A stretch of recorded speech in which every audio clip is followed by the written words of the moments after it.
Assalamualaikum warahmatullahi wabarakatuh.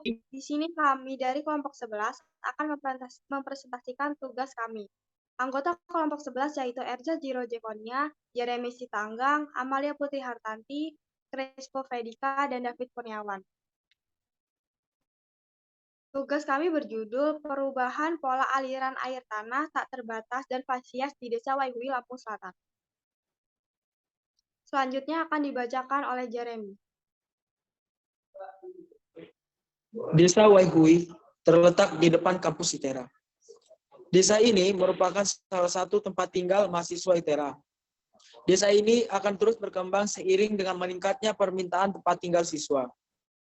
Memperluas tempat tinggal akan menyebabkan peningkatan pemompaan air tanah.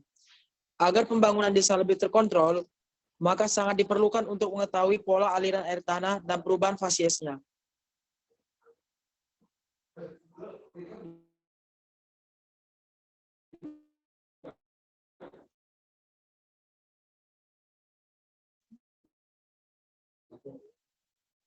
Kedalaman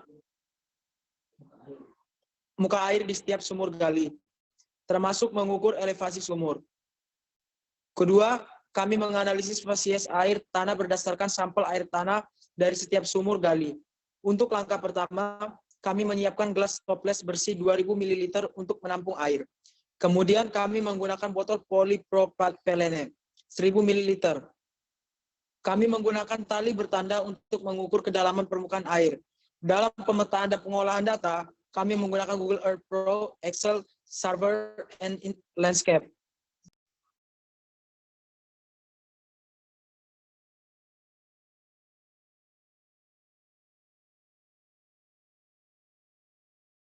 Selanjutnya akan dibacakan oleh Erza. Hasil dan pembahasan. Pengamatan dan pengambilan sampel air tanah air telah dilakukan pada 9 sumur gali. Kedalaman muka air tanah berkisar antara 5,6 meter sampai 0,2 meter. Elevasi tertinggi 129 meter dan yang terendah 98 meter. Pemetaan geologi permukaan menunjukkan bahwa litologi daerah tersebut terdiri dari tuff. Tidak adanya batu lanau atau batu lempung pada bagian atas tuff menunjukkan bahwa lapisan tuff merupakan aquifer bebas. Kedalaman muka air dangkal pada aquifer bebas dapat diperkirakan mendekati elevasi sumur. Dengan asumsi bahwa perubahan kedalaman muka air tanah disebabkan oleh perubahan ketinggian. Pada grafik pada gambar 1 membandingkan elevasi sumur dan kedalaman muka air di setiap sumur. Gambar 1 menunjukkan dua grafik. Grafik orange atas menunjukkan peningkatan elevasi sumur. Dari sumur A7 menuju sumur A2. Grafik biru yang bawah menunjukkan peningkatan kedalaman muka air tanah dari sumur A7 menuju sumur A2. Perbandingan kedua grafik tersebut menunjukkan bahwa perubahan kedalaman muka air tanah mengikuti perubahan elevasi sumur. Dengan kata lain, semakin tinggi elevasi sumur, semakin dalam permukaan air tanah. Setelah diketahui hubungan antara elevasi sumur dengan kedalaman muka air tanah, langkah selanjutnya adalah memetakan pola aliran air tanah untuk menentukan arah aliran. Peta pola aliran air tanah, yaitu gambar 2,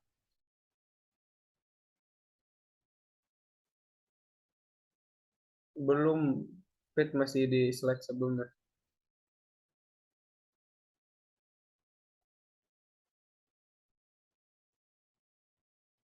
Oke. Saya melanjutkan.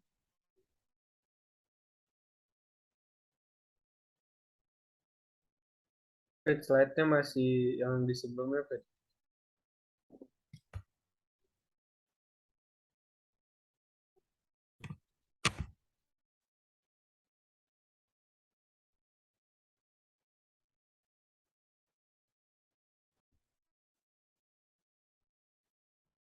Untuk gambar 2 menunjukkan bahwa aliran air tanah bebas mengalir dari barat daya ke timur laut. Oleh karena itu, secara kuantitas, persediaan air tanah bebas dan sumber daya air tanah bebas tertinggi berada di bagian timur laut daerah penelitian. Setelah diketahui hubungan antara elevasi sumur dengan kedalaman muka air tanah, langkah selanjutnya adalah memetakan pola aliran air tanah untuk menentukan arah alirannya. Next.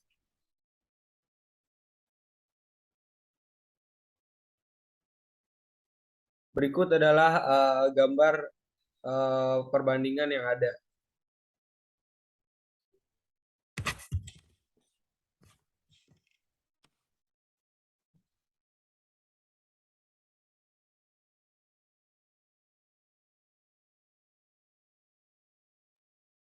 Selanjutnya akan dibacakan oleh David. Oke, untuk selanjutnya itu ada hasil dan pembahasan. Terdapat 4 fasies air tanah di daerah penelitian berdasarkan plotting data kation dan anion dalam diagram Piper yang di gambar 3. Itu fasies adalah fasies NaCl, fasies NaHCO3Cl, fasies CaMgHCO3, fasies NaSO4Cl, fasies NaCl. Sebagian besar di daerah pemukiman. Daerah penelitian tersusun atas endapan vulkanik yang terdiri dari litologi tuff. Jadi, dengan informasi ini, ion Na dan Cl mungkin berasal dari perapukan silika dan aktivitas antropogenik. Selama air tanah mengalir, ion HCO3 ditambahkan.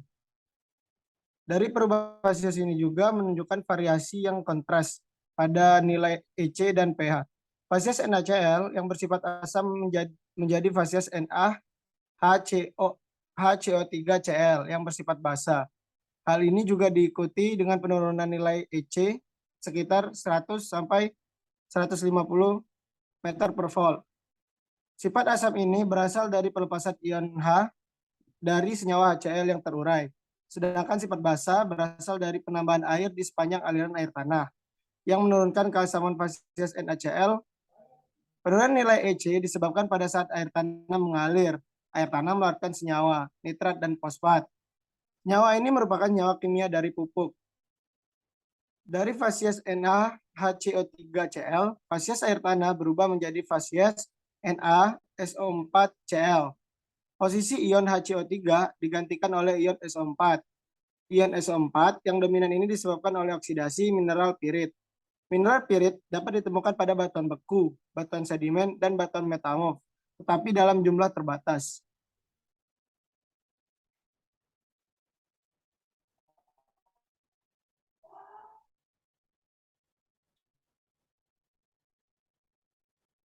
Dari fasies NaHCO3Cl, fasies air tanah berubah menjadi fasies CaMgHCO3. Masih adanya ion HCO3 menunjukkan bahwa pengaruh CO2 masih dominan. Substitusi ion Na dan Cl oleh ion Ca dan Mg menunjukkan bahwa pengaruh pelapukan mineral silikat memberikan peningkatan nilai ion Ca dan Mg. Penyebab kestabilan nilai pH pada perubahan fasies diduga karena lokasinya yang dikelilingi oleh persawahan dan tidak mendapatkan tambahan volume air yang signifikan dari sumber lain. Penurunan nilai EC disebabkan oleh aliran air tanah. Air tanah melarutkan senyawa nitrat dan fosfat. Senyawa ini merupakan senyawa kimia dari pupuk.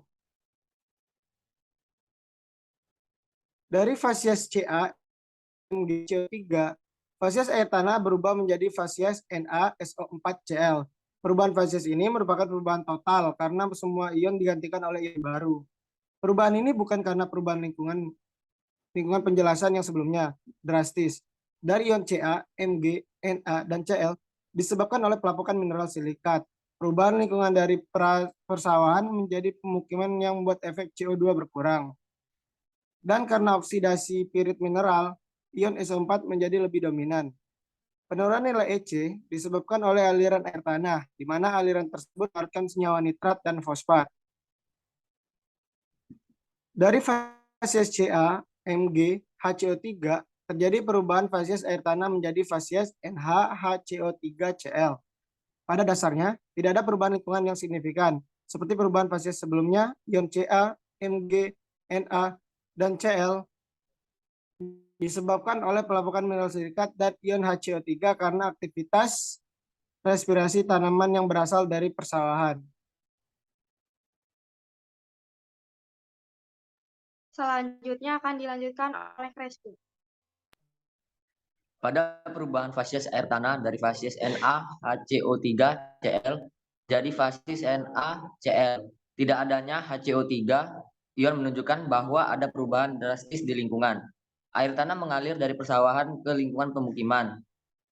Pelapukan mineral silikat mendominasi perubahan fasies air tanah. Nilai perubahan EC stabil, tetapi tidak untuk pH. pH berubah dari sifat netral menjadi asam. Asam tersebut berasal dari penambahan ion H atau asam dari pelarutan senyawa HCl. Adapun kesimpulan yang kelompok kami dapati, yakni daerah penelitian merupakan daerah yang berkembang pesat sejak ITERA didirikan 6 tahun yang lalu. Agar pembangunan pemukiman lebih efektif dan efisien, perlu dilakukan penelitian tentang perubahan fasies air tanah dan pola aliran air tanah. Berdasarkan penelitian ini, kami menyimpulkan bahwa semakin tinggi elevasi sumur, semakin rendah level muka air tanah bebas. Kimia air tanah bebas sangat dipengaruhi oleh pelapukan mineral silikat dan tumbuhan respirasi. Air tanah mengalir dari SW ke NE, daerah penelitian. Kami menyarankan agar pembangunan residen harus dikonsentrasikan di bagian NE. Kondisi air tanah juga perlu sering dipantau. Selain itu, analisis isotop untuk menentukan umur air tanah juga perlu diperhatikan untuk menemukan daerah resapan utama. Sekian presentasi dari kelompok kami. Maaf bila ada kesalahan kata. Terima kasih. Wassalamualaikum warahmatullahi wabarakatuh.